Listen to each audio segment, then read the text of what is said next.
Hi, this is Brandon Smiley from thirstgym.com. Today we're talking about an exercise called the safety squat bar box squat. This is a great squat variation for athletes and clients, especially for those that happen to have shoulder problems, they spend a lot of time overhead, or you're just wanting to get people's hands out from back behind the bar. So the safety squat bar is very unique, and we've got this very good, nice pad here. We've got a camber outside. We've got some handles.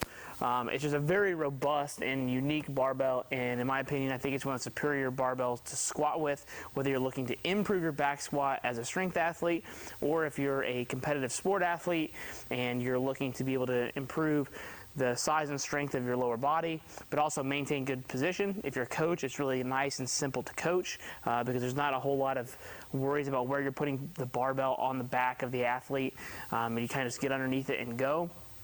And then for your average client or gym user, this is great because, like I said, we're not putting our hands back behind a barbell, so we're not in that bad external rotation position. We can have our hands out here, and we can load the weight up relatively well, and it's relatively effective. The box squat is great, and we've talked about that in the past. Obviously, we get to hit the box consistently every time. Depth will always be the same. If you need to work on particular areas of your squat, you can immediately change the height of the box to be able to work on that. But also, it was great on teaching general squat mechanics. So when we were teaching the squat here at Thirst, we have ways that we get athletes to the safety squat bar. We don't just throw them into the safety squat bar from day one. But I do believe this variation is probably one of the most programmed variations we have for our high school athletes when it comes to developing lower body strength, and it's a very safe, effective way to do so. So I've got the barbell in the rack here. My box height is set at around parallel, so you'll notice that my hip and my knee joint are pretty much at parallel, if not slightly below, and then my feet are going to stay around shoulder width. Okay, we're not going to get out, we're not going to get super narrow, we're not going to get super wide in this case. We're just going to be right here at our standard squat position, and we're going to take all of our general squat mechanics, we're going to apply it to the box. So I'm going to get underneath the barbell. When I get underneath here, you don't want to take the handles and shove them up while you squat. So I'll show you what I mean here in a minute, but the handles are really there to hold on to, okay? Don't worry about pulling them down and shoving them for them. Just hold on to them and let the barbell do its natural thing. So I'm going to get underneath the barbell here. I'm going to unrack. I'm going to take my steps out. When you're stepping out, I believe you should just take 1 to 2 steps, get in your stance. You're going to be able to straddle your box. Your feet are going to be a little bit wider than shoulder width. So, like I said, we don't want to be here and we don't want to be way out here for this particular instance. We're just talking about the regular squat, so feet a little bit wider than shoulder width. I've got my hands on the bar. My first action is going to be hips are going to break and knees are going to go out simultaneously. So here, and then I'm going to keep riding my hips back until I get to the box, trying to maintain a relatively neutral shin angle here. Once I get to the box, I'm going to lead my head up into the barbell as I squat. So notice my hands aren't coming down, they're not pushing up. I kind of just rest my hands on the handles. That's going to have a slight shift forward, but not a lot. That's going to kind of let the bar do its own natural thing. Again, hips break, knees go out, keep sitting back, control, tall, control, tall, control, tall. When you go to squat to the box, what we don't want to do is we don't want to go down, knees bend, like this. Okay, this serves no purpose for this example. We want to load the hips, the hamstrings, sit back, keep pushing those knees out. That way we get the hips involved. Notice my shins are relatively perpendicular to the floor. I'm a tad forward, and that's okay for most of our athletes and our clients. If you're a power lifter, you're probably going to change that based on how well you squat. But once we're down here in the box, we remain good and tight the entire time. I'm not getting loose. I'm not letting the bar fold me over. I'm maintaining my neutral spine. I'm staying good and strong in the abdomen.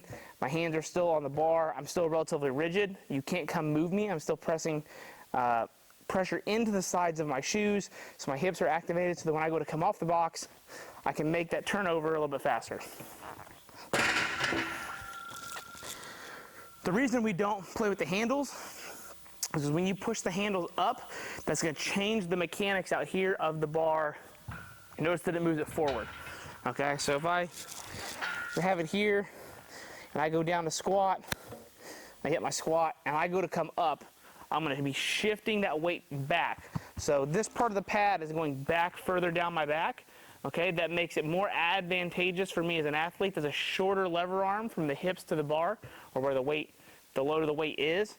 So that's going to make it easier for me to be able to stand up because this bar is naturally inclined to shove me forward this way, because you can see the camber is angled down this way.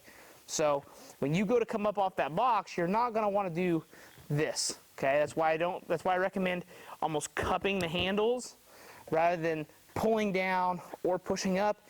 If you just cup them like a praying mantis and then actually go to stand up, that way you can still keep your lats tight. If you choose to do so, you can keep your elbows in or out. It's up to you, but I think you keep them in. That keeps your lats engaged more. Then when you go to lead off the box, the bar stays in standard position, where if I go to push up, you can see how that gets easier really fast, and we don't want to do that. On your programming for the safety squat bar, box squat, the sky's the limit. There's a multitude of ways you can program this exercise. Generally for us and our clients and our athletes, we're looking at 3 to 5 sets of usually 3 to 6 reps for mainly our strength work. Every now and then we might have our athletes dabbles into some 8s if we're trying to put some weight on them. But that's very few and far between. We tend to try to do that through our accessory work. With your power lifters, you can do your standard max effort rotations where you're trying to hit heavy sets of 1 to 3. If you're doing dynamic effort work and hooking up bands and chains, you obviously can do doubles, triples, and 5s depending on how your dynamic effort work is done. So there's a lot of programming variables and options available for the safety squat bar. It's just another tool in the toolbox to help aid your squat. Think of this as your hybrid between your back squat and your front squat. It's almost kind of like a high bar position with a nice pad, less complexity, and also it's not going to sit up there on your cervical spine and hurt your neck, so you got some options there.